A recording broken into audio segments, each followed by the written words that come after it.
If you could become fluent in English, you could feel so much more comfortable in business situations, like a new you in English. But what if you're tired and busy and you just don't know what to do to improve your English? Well, in this video, I'll show you a specific daily routine that makes it easier to become better at English. Hi, I'm your English coach, Christina, and welcome to Business English with Christina, where you become better at English and better at business. In today's lesson, I'll give you an exact daily routine that you can do in English to help you get off the intermediate plateau faster. Now, you remember last week we talked about the intermediate plateau, how it's normal that you feel frustrated and stuck, and what we can do about that. And we saw that you need some specific strategies for becoming a new you in English in this new year. To do that, I have a secret weapon, and it's super powerful, and it's called the Virtual Immersion. It's super powerful because it helps you practice lots of English all day, every day with short, easy-to-do activities, and it helps you become more regular with your English, build those good habits, and in the end, really switch your brain over to English. And that means that you're going to remember things better and faster and just become more confident and comfortable using English because it just becomes normal for you. You know, I know from my personal experience, just how frustrating it can feel when you can't have the career that you want to have because of your English skills. You know, that's where I was maybe a few years ago in French. But as a neurolanguage coach, I also know how to solve that problem. And one of the things that you can do is to live the language, to immerse yourself without ever leaving your home. So here's an example of one daily routine that you can do to make it feel easy to work on your English in this new year. Because, if you follow me on LinkedIn or anywhere on social media, you know that I am a big believer in the power of habits and routines, and it's something that I apply in my own life. So anyway, for this routine, we're going to use one main resource, and it's a podcast in English because I love podcasts. A lot of you guys love podcasts, and they're so convenient, especially if you're very busy. Oh, and before we get into that, just a quick reminder, my virtual immersion program, Business English Mastery, opens on Thursday, January 20th, and the enrollments will only be open for 2 weeks, I think. But you can find all of the details and the exact dates down in the link below this video. Okay, let's look at your daily routine. First thing, it's to choose a podcast in English that has a transcript. For example, my Faster Fluency Conversation Club podcast has free transcripts available to everyone. So we can use that as an example, but on the blog, you'll find others if you just want to have other options. So the first thing that you'll do in your day is simply listen to the podcast. Just listen to hear the sounds, to, understand what you can, but just listen to it. Maybe while you're taking a shower or getting dressed, whatever. Then during breakfast, we're going to do a little deliberate learning. So you're going to read the transcript and maybe just look for some useful expressions for you.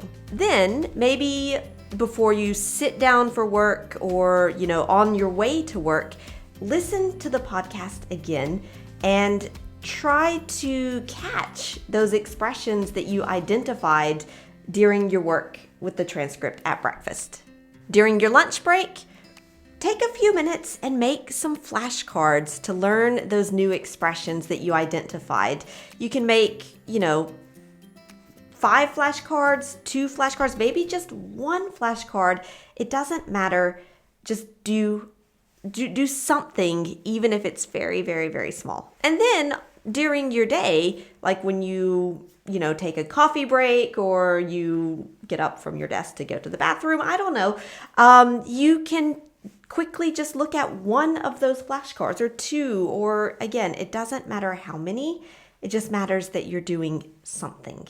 And then after you finish your work, let your brain relax a little bit and just listen to that same podcast that you listened to at breakfast. And again, try to catch those expressions that you've been working on all during the day. And maybe pay attention to pronunciation this time also, if you can. Then, in the evening, test yourself. From memory, try to write down the expressions that you learned today and congratulate yourself on the ones that you remembered, and then maybe just have a quick look at the ones that you forgot. And then maybe in the evening also, you can connect with a conversation partner. If you're, for example, in the Faster Fluency Conversation Club, maybe have your lesson with your teacher if you're doing that. But the idea is that you're trying to use those words that you worked on during the day. And then here's a bonus step to really just, wind down to gently close your day. Have an English journal where you just take a few minutes to write something in English about what you learned today, how you felt about that, and how it will help you in your life or just why you enjoyed learning it. That's kind of a bonus step for those of you who enjoy, journaling in the evening. Maybe you are Superman or Superwoman and you can do all of that right now. But maybe you're like me and a lot of other people, you're just kind of normal and you can't really change everything all at once. But maybe you can start with one small, simple thing just to get started. Remember, that's the most important thing, is just getting started. And then once you take that small step to get started, another day you can take another step and then another step, and your progress will come when you continue regularly taking those steps to move you closer to your goal. I promise. And as I always say, if you don't use it, you lose it. So here's what you can do to start applying the things that you learned today. In the comments on the blog, tell me the one thing from this daily routine that you would like to do today or tomorrow. And maybe tell me when you're going to do it, because that's important as well. Projecting yourself into the future and saying, this is what I'm going to do, this is when I'm going to do it. And then you just have to take that first step and do it. It's a perfect opportunity to practice what you're learning and also to take that first step to building your new habits for the new year. And remember, if you are interested in my virtual immersion program, Business English Mastery, where we will help you put all of this in place and become fluent and comfortable doing business in English, enrollments for that program open on Thursday, January 20th, and you can go over to ChristinaRobofe.com, join my email list, and get more information about that program. All right, thanks a lot for improving your English with Business English with Christina, and I'll see you next time.